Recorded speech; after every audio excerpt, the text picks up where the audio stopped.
तुमच्या भाग्याला लाभणार आता आमची साथ। राजगुरुनगर मधील सर्वोत्तम असे राशीरत्न मिळण्याचे एकमेव ठिकाण बेल्हेकर ज्वेलर्स। आमचा पत्ता नेहरू चौक, राजगुरुनगर। संपर्क 9822799898। नमस्कार, मी सिद्धेश कर्नावट, फोकस महाराष्ट्रामध्ये पुनश्च एकदा आपलं स्वागत आहे।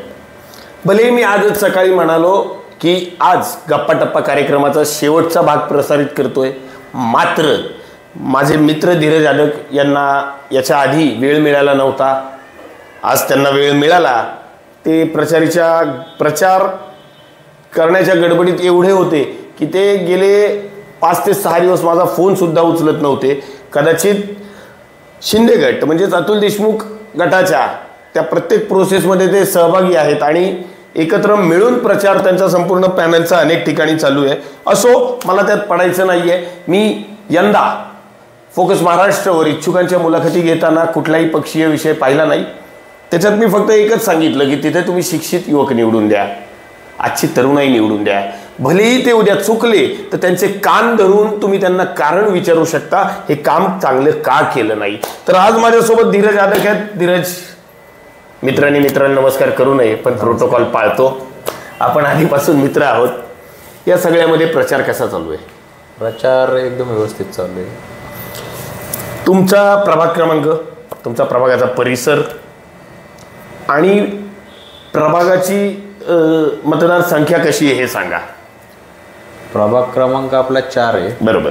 प्रभागामध्ये येणारा एरिया स्वामी समर्थ सोसायटी, वाडा रोड प्रांत ऑफिस पासून, त्याच्यानंतर आनंद नगर आहे बरोबर, पंचायत समितीपासून 3 रोडला वरती। ओके। त्याच्यानंतर बच्चे पाटील, म्हणजे हा चौक अख्खा संपूर्ण पूर्ण त्याच्यानंतर बच्चे Patil colony, Telugu colony number 1, वरती गेल्याच्या नंतर आमिरा प्रॉपर्टी आहे, साई सावास आहे, अयोध्या नगरी आहे, असंच कॅनलपर्यंत आहे। रोडच्या उजव्या बाजूला, रोडची उजवी बाजू कॅनल। या सगळ्यामध्ये आता मी काही हे सांगण्याची गरज नाही, तुम्ही इथले लोकल आहात, आधीपासून या परिसरात राहता। परिसरातल्या समस्या काय काय आहेत? परिसराच्या समस्या म्हणजे आता अशी समस्या आहे की पाणी प्रश्न जवळजवळ 10 वर्ष झाला आहे। जो पाण्याचा प्रश्न रखडला आहे तो अजूनही पूर्ण नाही आहे। पाण्याचीच सगळ्यात मोठी अडचण आहे। म्हणजे आता प्रचार करताना पाण्याचा प्रश्न, समस्या लोकांमधनं जाणवली सगळीकडे। जेव्हा तुम्ही प्रचाराला फिरताय, माझ्यामध्ये तुम्ही इलेक्शनच्या आधीपासून तुमची तयारी करत होतात, कारण तुम्हाला भाऊंकडनं, तुम्हीच मगाशी म्हणालात की भाऊंकडनं या प्रभागातून शब्द होता की धीरज तू इथनं लढायचंस आणि जिंकून यायचंस। मला एक सांगा, तुम्ही पाण्याचा विषय सांगितलात, अजून काय काय विषय आहेत? फक्त पाण्याच्या विषयावर समस्या थांबत नाहीत, अजून बरेचसे विषय असतील। पाणी, कचऱ्याचा प्रॉब्लेम आहे, कचऱ्याची गाडी सकाळी वेळेवर येत नाही। त्याच्यानंतर आपल्या प्रभागामध्ये जी वयस्कर लोक आहेत, प्रौढ लोक, यांना फिरण्यासाठी जवळ शहराच्या ठिकाणी पार्क किंवा ग्राउंड नाही आहे। म्हणजे सर्व जी प्रौढ लोक आहे, वयस्कर लोक, यांना फिरायला जायचं म्हटलं तर एक तर क्रीडा संकुल डायरेक्ट वरती इथून बरंच लांब आहे। आणि त्याच्यासाठी शहराच्या जवळपास म्हणजे राजगुरुनगर शहर किंवा शहरामध्ये छोटं जरी असलं तरी लोक तिथं फिरू शकतात। या सगळ्यामध्ये तुमच्याकडे, आता तुम्ही पार्कचा विषय घेतलात, तुमच्या नाना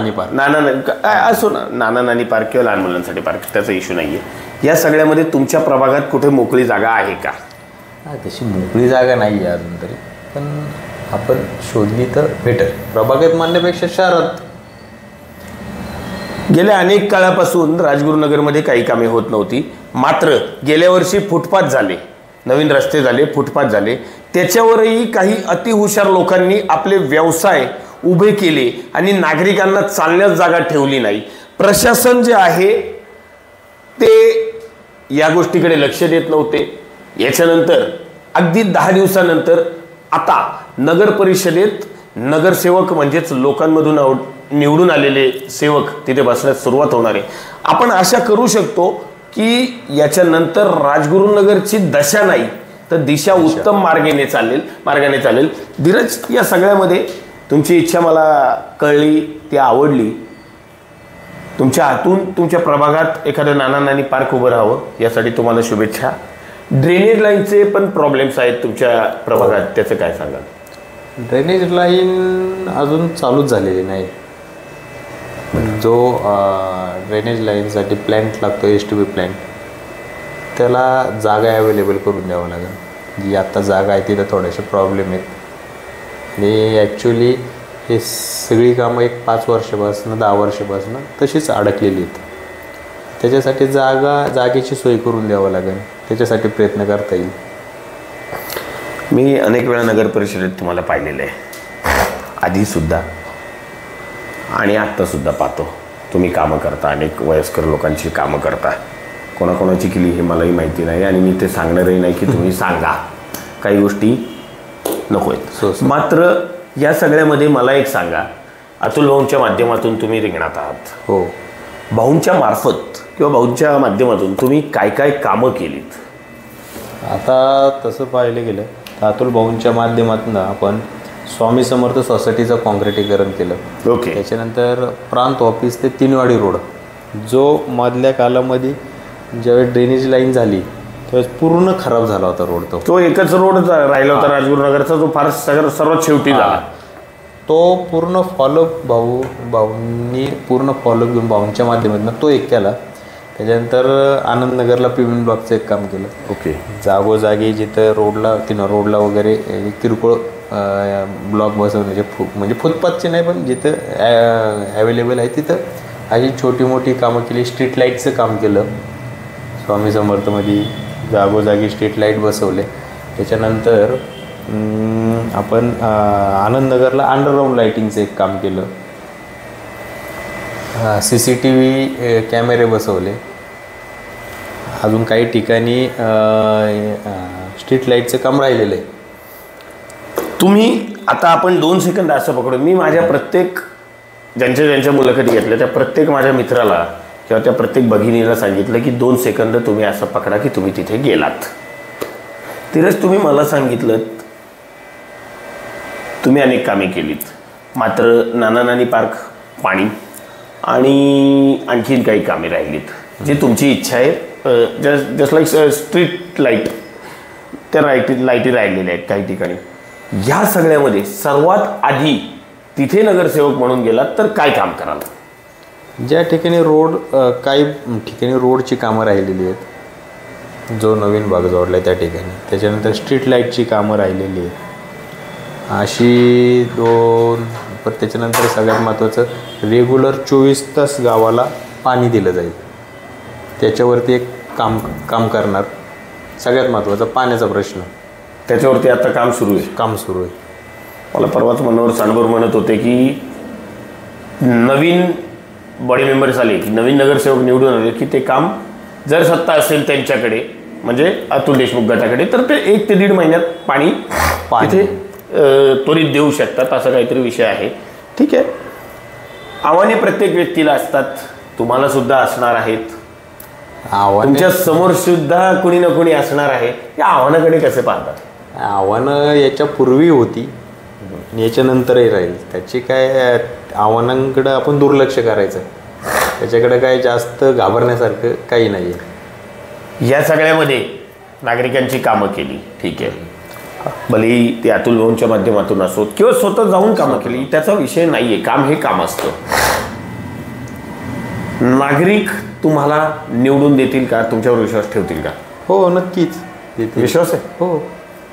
तुम्हाला मनापासून शुभेच्छा. याच्यानंतरही आपण भेटणार आहोत. प्रचाराच्या दरम्यान मी तुमची एकदा गाठ घेणार आहे आणि नागरिक तुम्हाला कसा रिस्पॉन्स देत आहे हे सुद्धा पाहणार आहे. त्या प्रत्येक प्रभागात मी पुन्हा जाणार आहे. 1 ते 10 मध्ये जिथे जिथे असं वाटेल की ही समस्या आहे आणि ही समस्या लवकरात लवकर नवीन नगरसेवकांद्वारे मग ते कोणीही असो ती मिटली पाहिजे. आज मी सकाळी म्हणालो होतो की आज सकाळी राष्ट्रवादीच्या उमेदवार श्वेता कानसकर यांच्याबरोबरची माझी शेवटचा गप्पा टप्पा कार्यक्रम असेल. मात्र माझ्या मित्राला मी नाकारू शकलो नाही, त्यांना नाही म्हणू शकलो नाही. किती असलं तरी तेरी मेरी यारी हे महत्त्वाचं आहे आणि माझा मित्र जर नगरसेवक झाला तर मला त्याच्या एवढा मोठा आनंद कधीच नसेल. त्याच्यामुळे पाहत राहा, याच्यानंतर सुद्धा आम्ही आपल्याला अनेक समस्या दाखवणार आहोत. राजगुरुनगरकरांनी कोणाला निवडून द्यावं, कोणाला राजगुरुनगरचा राजा बनवावं हे निश्चितच आम्ही तुम्हाला सांगणार आहोत. मात्र ते हातात जनतेचे आहे आणि जनता योग्य निर्णय घेते. फोकस महाराष्ट्रासाठी सिद्धेश कर्नावट बरोबर सचिन भंडारी, राजगुरुनगर. प्रगतीच्या पथावर वाटचाल करायला निघालेली तरुणी म्हणजे श्वेता गौरव कानसकर तर येत्या 2 तारखेला आपल्या प्रभाग क्रमांक 6 मधून निवडून द्यायचा आहे. फक्त श्वेता गौरव कानसकर यांना लक्षात असू द्या, श्वेता कानसकर.